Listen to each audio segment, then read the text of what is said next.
Hi guys, in today's video, I'll be comparing these three high-yielding saving accounts, and they are the DBS Multiplier Account, the OCBC 360 account, and the UOB One Account.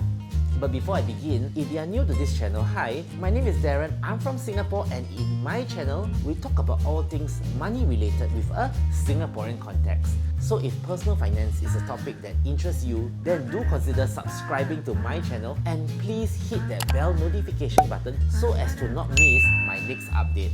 I have timestamped each account information in the description down below, so if you just want to know about a particular account, then click the appropriate timestamp to go straight to the account that you are interested in. Let's first talk about the DBS Multiplier Account. Okay, so this is DBS's website, and as you can see, you can earn up to 4.1% per annum if you do these two steps.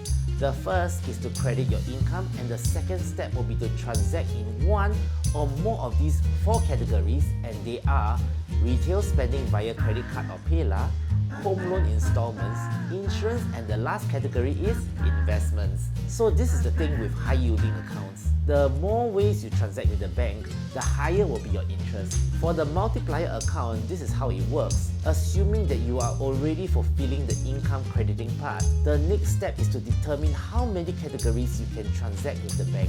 To earn the highest tier of 4.1% per annum, one must transact a minimum of 3 of the 4 categories with a total eligible transaction of $30,000 per month. Let's go through the income criteria first. Basically, for the income criteria, there are 3 ways to qualify.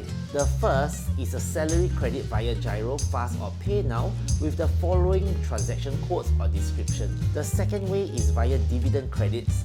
So apparently we can credit our dividends via the same methods above with the following transaction codes or descriptions into our DBS or POSB accounts, and these are the eligible dividends. And the third way is applicable to those having annuity payouts. So apparently you can credit your CPF payouts or SRS withdrawal via the same method with the following transaction codes or descriptions into your DBS account, and it will also qualify for the income criteria. Let's now talk about the 4 categories in more detail. The first in the list is retail spending via credit card or PayLah. I think this criteria is pretty straightforward lah. Basically, spending with either any DBS or POSB credit cards or spending with DBS PayLah will enable one to fulfill this criteria. To me, fulfilling this category is a given. The next category is home loan installments. For this criteria, it's valid for any new and existing DBS or POSB home loans, and this loan can be either a new home purchase or a refinancing from either another bank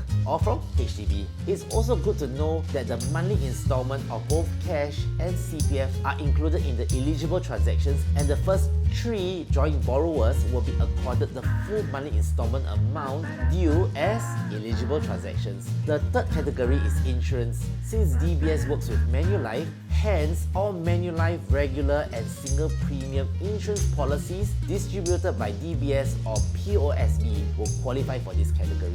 Here are some things to note. Firstly, the policies must be purchased after the multiplier account is opened.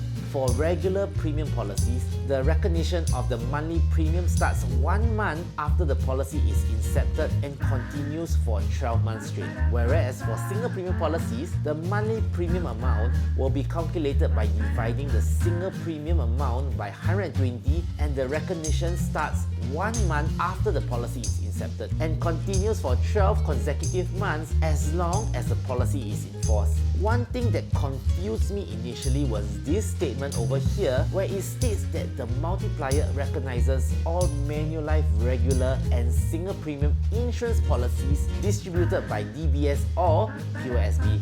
So I was thinking to myself, is this a loophole where one can buy a Manulife policy from his or her own advisor after the account is opened, but not from the bank, and still fulfill this insurance criteria? However, I was browsing through the frequently asked questions, and I came across this which states that the policies have to be purchased through DBS or POSB in cash or with funds in SRS to qualify as eligible transactions, which I guess makes sense lah. The last criteria will be the investment criteria. Basically, these are the investments that will qualify for this last criteria. And we have unit trust lump sum investments, DBS Invest Saver, online equity trade, Digi Portfolio, or bonds and structured products. Do note that for this category, the investments funds will be taken into account after the multiplier account is opened. And for unit trust, online equity trade, DG portfolio, bonds and structured products, the investment amount will be recognized post-settlement date. So basically, in my honest opinion, let's assume someone earning an income of $6,000 a month and spending 20% of his income, which is around $1,200 a month, with no insurance, home loans and investments with DBS. That person should get 1.8% per annum on his first $50,000, and let's say he has a home loan, I will still imagine his total eligible transactions to be less than $15,000 a month, which bumps up his interest to 2.1% per annum for his first $100,000. Hence, despite the 4.1% per annum interest rate being marketed, I would think that a more realistic interest rate should be between 1.8% to 2.1% per annum. By the way, is this video helping you in any way? Because if it is, could I trouble you to smash the like button? This lets YouTube know that hey, this is a very useful video, and YouTube will then promote it to more like-minded champions like yourself.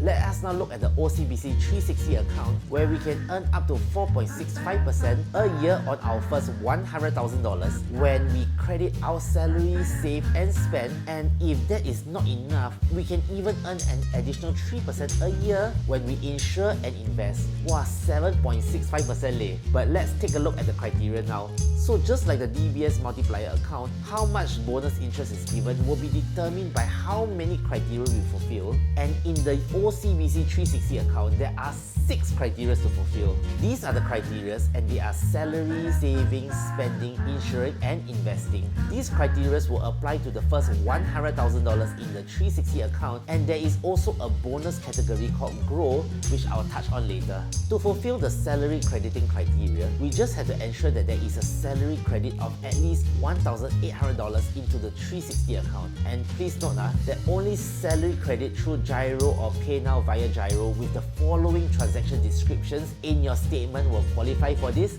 bonus. To fulfill the save bonus interest, we just need to ensure that our account average daily balance increases by at least $500 from the previous month's average daily balance. But then let's say one already has $100,000 in this account, then the extra monthly increment won't earn the bonus interest. So this is just some food for thought. To fulfill the spending criteria, we will need to charge at least $500 to any of these selected OCBC credit cards.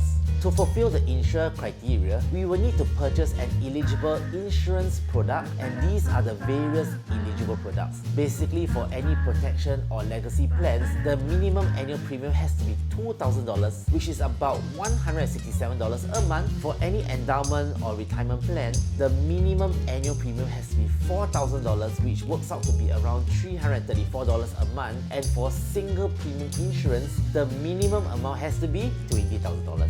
These policies obviously have to be bought from OCBC Bank, which carries Great Eastern products. However, do note that the bonus interest is only accorded for 12 months after the effective date of purchase and after the policy crosses the 14-day free look period. So once that is done and you want to qualify for another year of bonus interest, you've got to get another insurance product. So if you do not wish to keep on adding more and more to your monthly commitment, then maybe this criteria might not work for you. The last criteria to earn bonus interest on the first $100,000 will be via the invest category. Basically, we can earn an effective interest rate of 1.5% per annum if we purchase an eligible investment product from OCBC. And these are the eligible products. For unit trusts and structured deposits, it's a minimum qualifying amount of $20,000, and for bonds and structured products, then the minimum qualifying amount will be $200,000. And just like the insured category, this bonus interest is accorded for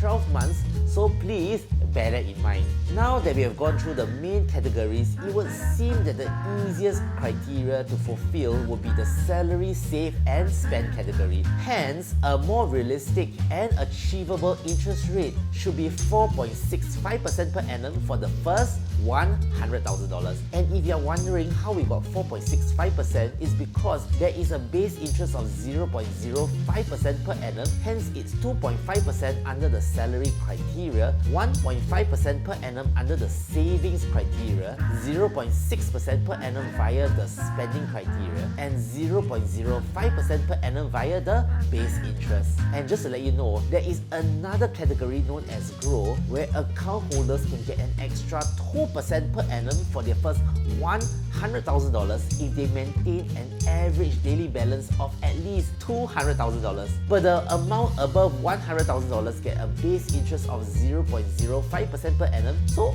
honestly, I don't know whether this really makes any sense. Let us now take a look at the UOB One Account. So for the UOB One Account, these are the criteria. Basically, there are 3 ways to increase the interest in your UOB One Account. You can either spend a minimum of $500 a month using an eligible UOB credit card, or spend a minimum of $500 a month using an eligible UOB credit card and make 3 gyro debit transactions, or you can meet the card's minimum spend and credit your salary. So as we can see, the last category will obviously yield the highest interest among the 3 categories. So let's focus on that criteria to just understand it a little better. So basically, these criteria comprises of 2 things: a minimum card spending and a salary crediting criteria. These are the UOB credit and debit cards that are eligible to earn bonus interest on the UOB One Account. To me, the card that is my top choice will have to be the UOB Ladies card, and I'll do up a video on this card one day, and I'll link it up over here and in the description down below. In order to fulfill the salary crediting criteria, one must ensure a minimum $1,600 salary credit via gyro or PayNow with the following transaction reference in each calendar month. Therefore, if we can fulfill this criteria, then we will get a maximum effective interest rate of 4% for deposits of $150,000. So after comparing all 3 accounts, I would think that the OCBC 360 account will realistically give you a higher yield for your first $100,000, since we can get 4.65% per annum if we can fulfill the salary, save and spending criteria. However, increasing the amount by at least $500 a month and not earning bonus interest on any amount above $100,000 just leaves a bitter taste to my mouth. Personally, I would tend to prefer the UOB One Account, as firstly, the criteria is easier to fulfill. You just need to spend a minimum of $500 using an eligible credit card and credit your salary. And secondly, the maximum effective interest rate is 4% per annum for $150,000 of balance in the account. This is more than what both the DBS Multiplier and the OCBC 360 account can offer. Do share in the comment section which account you think makes sense to you and why. Anyway, there you have it guys, my updated comparison of the 3 high-yielding accounts by the 3 local banks in Singapore. As mentioned, my name is Darren, I'm from Singapore. Do share this video to anyone looking for a high-yielding account, and do consider subscribing to my channel for more Singaporean and finance-related content. And I'll see you in my next video. See you!